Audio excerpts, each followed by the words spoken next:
My knife brethren, we're here for another video. Today we're going to talk about this DLT exclusive Bearhead single blade trapper that we purchased.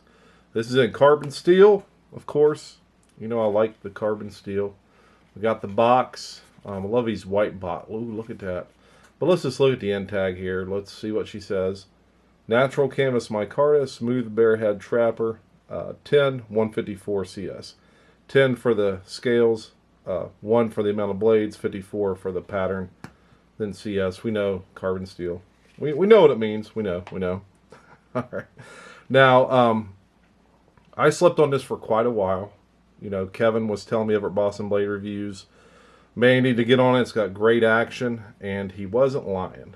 Like, she is snappy in the opening.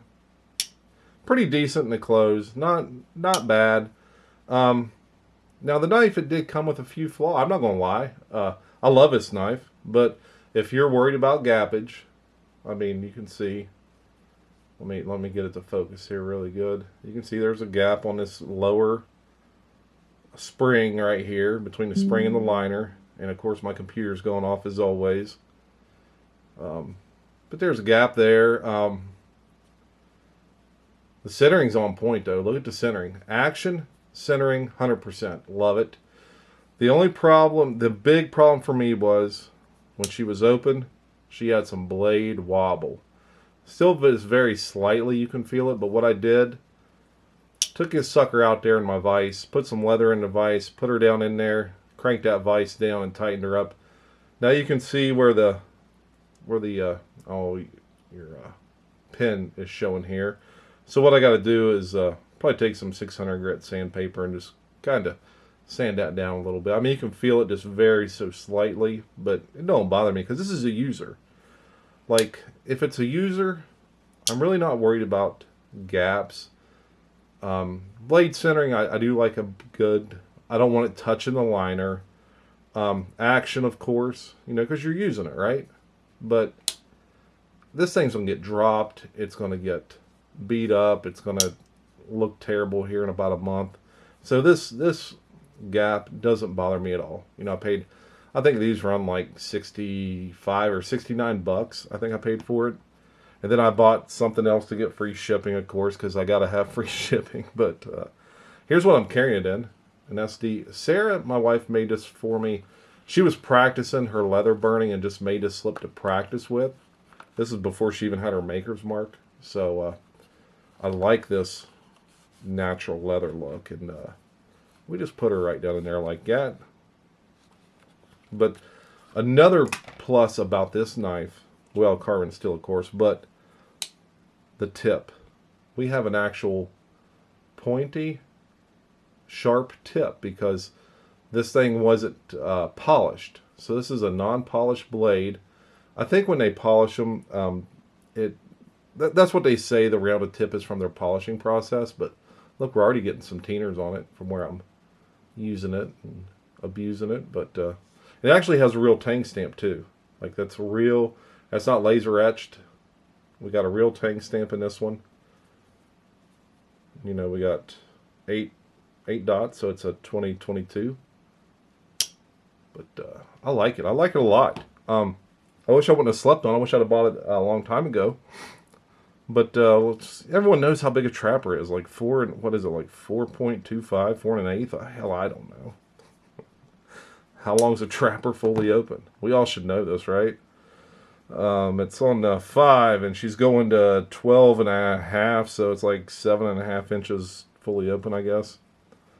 But I just like this a lot. I think I forget who all has these. I know Jersey Knife Guy has it. There's this though. But look at the here. I want to see the blade centering. Look at the blade centering on that joker. Just look at it. So that, you know, I can live with a gap. I mean, I think we're to the point where, like, if you're going to buy a knife to collect it, and it should be probably a pretty expensive knife, and you probably don't want gaps then. But on something like this that I'm going to take out, I know I'm going to drop it on a tile floor. I know I'm going to be jamming this into all kinds of crap.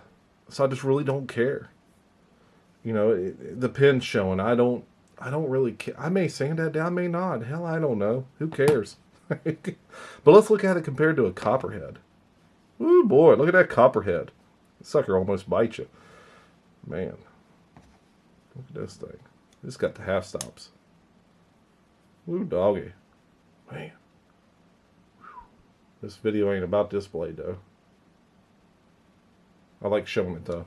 Look at that half stop. Another thing I like about this knife is the edge. The edge is pretty decent on it. I hit it with the 3000 and 6000 grit on my homemade strops that I made out of leather. That was donated by J.O. Ventures Outdoors. Go check out his channel.